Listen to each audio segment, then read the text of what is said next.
Hana had everything a woman could want. The diamond ring shone on her finger like a promise of eternity. The Christian Lacroix wedding dress was suspended in the closet like a work of art waiting for its owner. And Daniel, her fiancé, was exactly the kind of man any family would approve of. Heir to a financial empire, a Harvard graduate, with a smile that graced the covers of business magazines. But as Hana looked at herself in the Italian marble vanity mirror, her green eyes revealed a truth that no diamond could hide.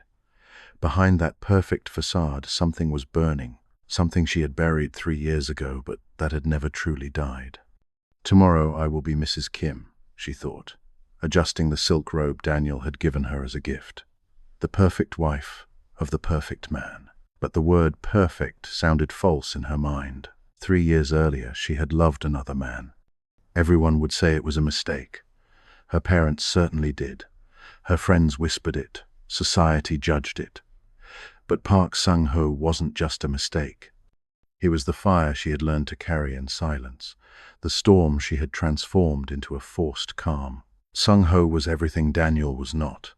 Dangerous where Daniel was safe. Passionate where Daniel was controlled. Unpredictable where Daniel was constant. He touched her as if it were the last time. Kissed her as if the world were about to end. Loved her as if love were a religion and she, his only goddess. But he was also unstable, brilliant and self-destructive, a dazzling artist who painted canvases that made critics weep and investors go mad. And when success arrived, when the New York galleries called for him, when the world opened up before him, he simply disappeared. He left only a note.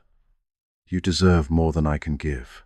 That night, as she rehearsed her wedding vows in the silent bedroom of her Gangnam apartment, the words sounded hollow. "Daniel, I promise to love you in all moments." Her voice failed her.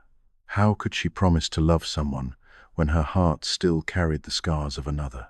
It was then that the doorbell rang. Hana glanced at the clock, 11:47 p.m.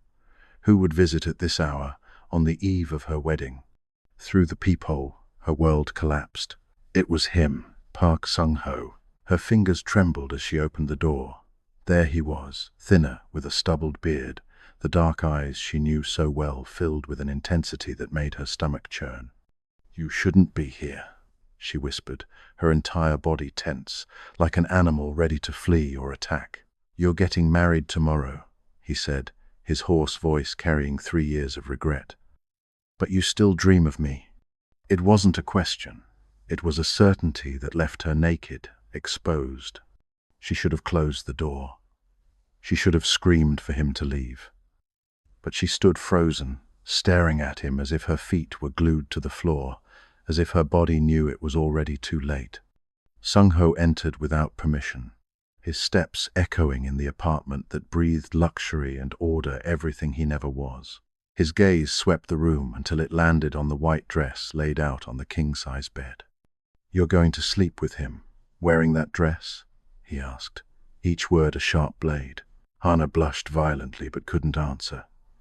The question had struck something primitive, something she had tried to tame. "Do you still remember?" He moved closer, dangerously close. Too close.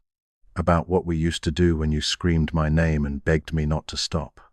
"Stop," she whispered, but her voice carried no conviction. "Do you remember how your body reacted when I touched you here?" He pointed to the base of her neck without touching her, but the air between them was electric.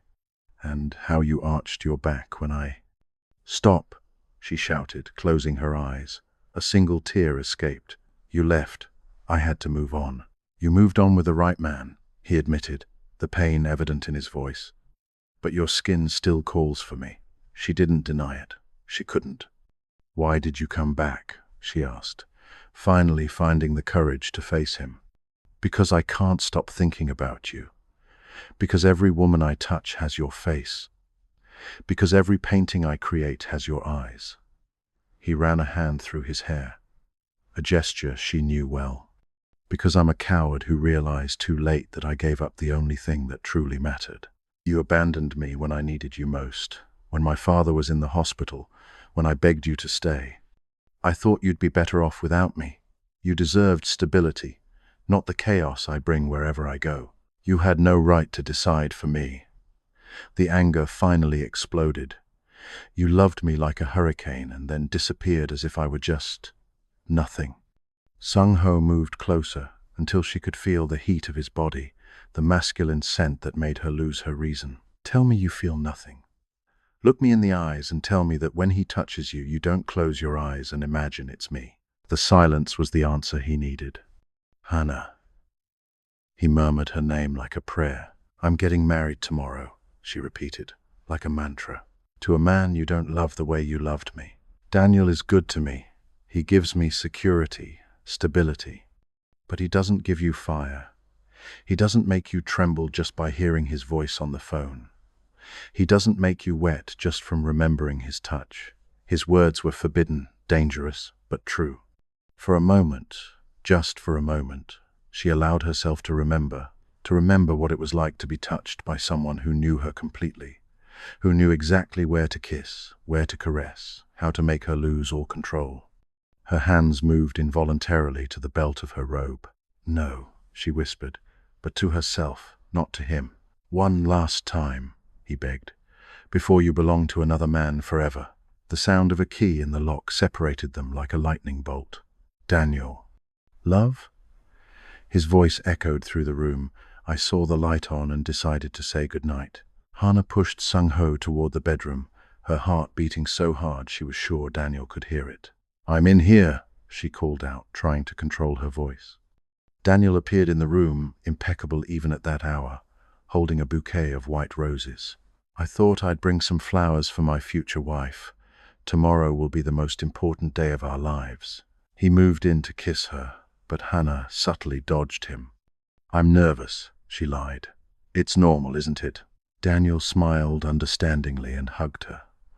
Over his shoulder she saw Sung-ho watching from the crack in the bedroom door, his eyes burning with jealousy and desire. Who are you? Daniel asked, noticing movement in the bedroom. Sung-ho stepped out of the shadows, proud and defiant. Someone from her past, someone she could never forget. Sung-ho, leave, Hana pleaded. You're Park Sung-ho, Daniel recognized. The painter. I read about you. I heard that you two had a relationship. Not just a relationship, Sung-ho corrected. The love of her life. Is that true, Hana? Daniel asked, his voice controlled but wounded. Do you still love him? The silence was deafening. Answer him, Sung-ho provoked. Tell your perfect fiancé that when he kisses you, you think of me. That when he makes love to you, you close your eyes and imagine my hands. Enough, Hana exploded.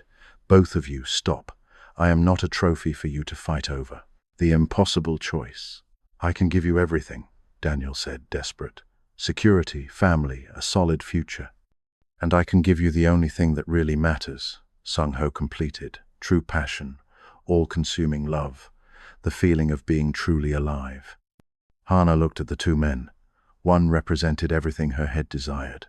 Stability, social approval, a future without risks. The other was everything her heart cried out for. Passion, intensity, a love that transcended logic. Daniel, she said, her voice trembling, you are a wonderful man. Any woman would be lucky to have you. But I'm not him, he finished with bitterness. It was never me. Daniel slid the ring from her finger with an almost painful gentleness. I hope you'll be happy, Hana, I really do. And he left, leaving only the echo of his footsteps and the weight of what she had lost and chosen. The end, shadows and light. Alone with Sung-ho, Hana felt the weight of her decision. There was no turning back, no more white dress, no more perfect planned life. And now? She asked. Now we live, he replied, approaching her. We live intensely, passionately, with no guarantees.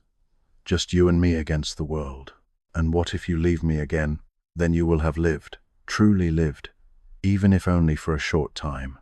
He kissed her, and it was like coming home after a long journey in the desert. It was hunger and thirst quenched at the same time. It was fire and relief, destruction and rebirth. Epilogue. 1 year later.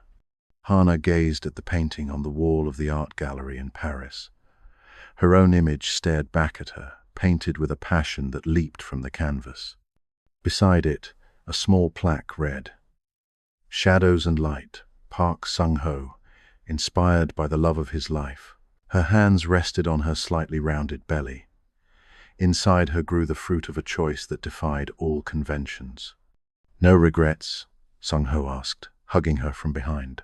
She smiled, seeing her reflection in the glass of the window.